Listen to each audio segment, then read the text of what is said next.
Aileen Alcantara, may cryptic post sa gitna ng hiwalayan rumor nila ni Kobe Paras. Nagpainit ng usapan sa social media ang isang makahulugang post ng kapuso actress na si Kylene Alcantara, na tila may laman at hinanakit sa kanyang pinagdadaanan sa kasalukuyan. Ibinahagi niya ito kamakailan sa kanyang Instagram, at agad itong umani ng reaksyon mula sa kanyang mga fans at taga-suporta. "I know my kindness hurts me. But I will still choose it."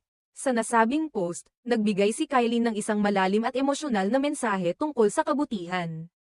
Bagamat hindi siya nagbanggit ng anumang pangalan o partikular na detalye tungkol sa pinanggagalingan ng kanyang emosyon. Mabilis itong iniuugnay ng mga netizens sa mga kumakalat na tsismis tungkol sa umano'y paghihiwalay nila ng rumored boyfriend niyang si Kobe Paras. Kilala si Kylene bilang isang pribadong tao pagdating sa kanyang personal na buhay. Ngunit hindi rin lingid sa publiko ang matagal nang hinala ng ilan na may espesyal na ugnayan